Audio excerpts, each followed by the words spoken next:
সম্প্রতি দেখলেন যে জাতীয় পার্টির অফিসের সামনে তাদের একটা কর্মী সমাবেশ ছিল বলে তারা দাবি করেছে এবং সেখানে একটু ঝঞ্ঝাট হলো একটা পর্যায়ে। আমি ওটার পাশ দিয়েই কিছুক্ষণ আগে মাত্র সিএনজিতে আসলাম, প্রচুর পুলিশের উপস্থিতি দেখেছি। মনে হচ্ছিল যে অতি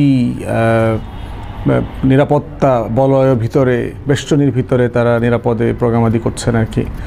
তো পরে তো দেখলাম যে পরবর্তীতে পুলিশের সাথে ধাওয়া পাল্টা দেওয়া এবং প্রোগ্রাম পণ্ড হয়ে গেছে। তো যারা সাংবাদিক ছিলেন তাদের কাছ থেকে আসলে জানার চেষ্টা করেছি যে আসলে বিষয়টা কী হয়েছে। তো ওখানে যেটা জানলাম সেটা হচ্ছে জাতীয় পার্টির তো আসলে লোকজন নাই। যেটা হয়েছে যে পতিত সরকারের ছাত্রলীগ যুবলীগের যারা স্থানীয় কর্মী টর্মী ছিল এদের একটা বিশাল অংশের এখানে সমাবেশ জমেছে এবং সারা দেশে এরা দেখতে পাচ্ছি যে আওয়ামী লীগের একটা পতিত অংশ, তারা এই যেখানে যেখানে জাতীয় পার্টি অপারেট করতে পারে, যেহেতু তারা অফিস টফিস এখনও খুলতে পারে, তাদের নেতারা এখনও ফ্রিলি চলাচল করতেছে, টকশো করে বেড়াচ্ছে, তাদেরকে এখনও জেলে নেওয়া হয় নাই, জেলে যেতে হচ্ছে না। তো এই কারণে অনেকেই এখন জাতীয় পার্টির শেল্টারে, আশ্রয়ে আসবার অথবা থাকবার চেষ্টা করছে। পুলিশের পক্ষ থেকে জানানো হয়েছে তাদের নাকি এই সমাবেশ করবার কোনো অনুমতি ছিল না, রাস্তা বন্ধ করে তারা এটা করেছে। এবং দ্বিতীয়ত হচ্ছে, এটা যখন অভিযোগ এসেছে পুলিশের কাছে যে আপনাদের এখানে প্রচুর ছাত্রলীগ যুবলীগের লোকজন আছে, তাদেরকে দিয়ে আপনারা প্রোগ্রাম করতে পারেন না এবং তাদেরকে অনুরোধ করা হয়েছে একটা সার্টেন টাইমের পরে যেন তারা চলে যায় প্রোগ্রাম স্থল থেকে, কিন্তু সেটা তারা মানে নাই। তো এর পরবর্তীতে যা হয়, আলটিমেটলি পুলিশ হার্ডলাইনে চলে গেছে এবং প্রোগ্রাম বাতিল করতে বাধ্য করা হয়েছে, পণ্ড করে দিয়েছে।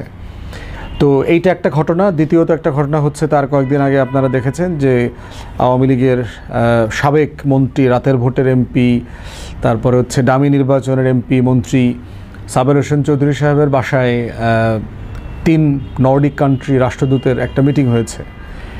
প্রথম কথা হচ্ছে যে আওয়ামী লীগের মধ্যে যদি ন্যূনতম মনুষ্যত্ববোধওয়ালা ভালো মানুষ 1-2 জনকে ধরতে হয় তাহলে সাবের হোসেন চৌধুরীকে নিঃসন্দেহে ধরতে হবে।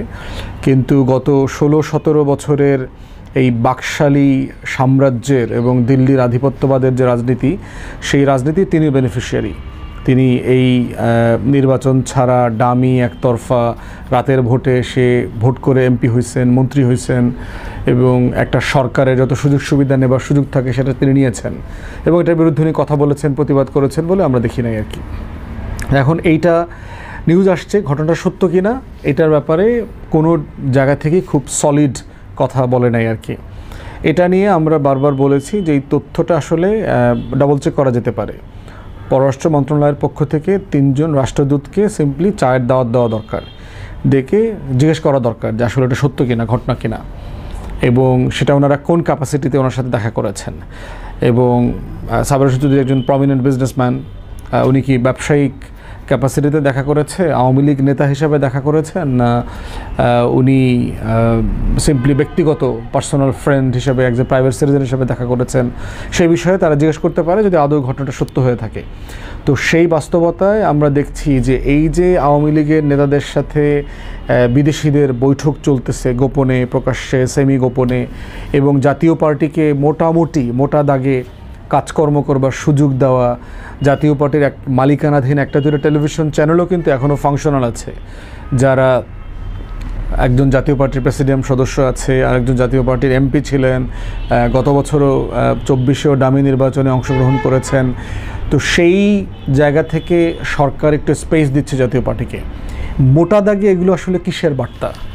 মোটা দাগে এগুলোর বার্তা হচ্ছে যে কোনো না কোনো ফর্মে দিল্লির এ টিম অথবা বি টিমকে বাংলাদেশের রাজনীতিতে সক্রিয় রাখা, বাঁচিয়ে রাখা। এখন প্রশ্ন হচ্ছে সেটা আসলে সম্ভব কিনা প্র্যাকটিক্যালি।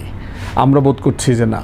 আমরা সারা দেশে ঘুরে যেই জনমত দেখতে পাচ্ছি বিভিন্ন এলাকাতে, প্রান্তিক জনগোষ্ঠী পর্যন্ত, যে কোনোভাবেই পতিত স্বৈরাচারকে ফেরত আনা এবং ইনক্লুসিভ মানে অন্তর্ভুক্তিমূলক নির্বাচনের ব্যানারে আওয়ামী লীগ জাতীয় পার্টিকে পুনর্বাসন করা, সেই প্রচেষ্টাটা কোনোভাবে সফল হবে না। প্র্যাকটিক্যালি এটা কখনো পসিবল হবে না। অতএব সেই জায়গাতে এবং আমাদের যারা বিদেশি বন্ধুরা আছেন, অংশীজনরা আছেন, ওনারা প্রায় আমাদেরকে এই বিষয়টা জিজ্ঞেস করেন যে নির্বাচনে আওয়ামী লীগ জাতীয় পার্টি অংশগ্রহণ করবার ব্যাপারে আমাদের মতামত কী। তো সেখানে আমরা আমাদের মতামত খুব পরিষ্কার করে বলে দিয়েছি যে গণ অভ্যুত্থানের যে পরাজিত শক্তি, যারা গত 16-17 বছর ধরে গণতন্ত্রকে হত্যা করেছে, বাকশাল কায়েম করেছে, গণহত্যার পর গণহত্যা করেছে এবং এখন পর্যন্ত তারা ক্ষমা চায় নাই, তাদের নির্বাচন রাজনীতি করবার কোনো অধিকার থাকতে পারে না। বাট এইটা আমরা কোনোভাবে নির্বাহী আদেশ দিয়ে এই নিষেধাজ্ঞাটা আরোপ করতে চাই না। এটা চাই আমরা একটা বিচারিক প্রক্রিয়ার মধ্য দিয়ে আমাদের এই আকাঙ্ক্ষার জায়গাটা আসুক। এবং ইতিমধ্যে আমরা দেখেছি যে আওয়ামী লীগের নেতা কর্মী এবং তাদের যে পুরো ক্রিমিনাল গ্যাং ছিল, সামরিক বেসামরিক বিভিন্ন বাহিনীর কর্মকর্তাদের বিচারিক প্রক্রিয়া চলমান আছে। এই প্রক্রিয়ার মধ্যে আওয়ামী লীগ এবং জাতীয় পার্টি এবং 14 দলের রাজনীতি করবার অধিকার, নির্বাচন করবার অধিকার থাকবে কিনা, সেটা বিচারিক প্রক্রিয়ার মধ্য দিয়ে এই প্রশ্নের জবাব আসবে। এবং আমরা চাই এই প্রশ্নের রিজলভ ওখান থেকেই হতে হবে। আমরা কোনোভাবেই চাই না যে মানে আইন নিজের হাতে তুলে নেবার বাস্তবতাটা তৈরি হোক, আবার ইকুয়ালি অন্তর্বর্তীকালীন সরকার অথবা রাষ্ট্রীয় প্রতিষ্ঠান আইন নিজের হাতে তুলে নেবার মতো কোনো অবস্থা তৈরি করুক। অতএব বিচারিক প্রক্রিয়ার মধ্য দিয়ে যেন আওয়ামী লীগ, জাতীয় পার্টি এবং গণ অভ্যুত্থানে গণহত্যার সাথে যারা জড়িত সেই সকল ব্যক্তি, প্রতিষ্ঠান এবং দলকে যেন সাফিসিয়েন্টলি জবাবদিহিতার আওতায় আনা হয়, আমরা সেটা চাই। আরেকটা বড় গুরুত্বপূর্ণ বিষয় হচ্ছে যে গোয়েন্দা সংস্থাগুলোর সাকসেস ফেইলিওরের একটা জায়গা কিন্তু এখানে আছে। জাতীয় পার্টির এখানে প্রোগ্রাম করার অনুমতি নাই। জাতীয় পার্টি এখানে একটা মঞ্চ করতেছে, এখানে চেয়ার টেবিল পেতে বসে আছে, মানে লোকজন আসতেছে, খিচুড়ি বিচে বিরিয়ানি পাক হইছে এখানে। এই পুরো প্রসেস কি গোয়েন্দা সংস্থা আসলে টের পায় নাই? তারা কি আইনশৃঙ্খলা বাহিনীকে ইনফর্ম করে নাই? তাহলে এটা প্রিএমটিভলি কেন এটাকে হল্ট করবার জন্য চেষ্টা করা হইল না? কেন এইটা এতদূর পর্যন্ত গড়াইলো, যেখানে লাঠিচার্জ করতে হয়েছে, সাউন্ড গ্রেনেড মারতে হয়েছে, এই দৌড়াদৌড়ি ধাওয়া পাল্টা ধাওয়াতে যেতে হয়েছে, এতদূর পর্যন্ত গেল কেন?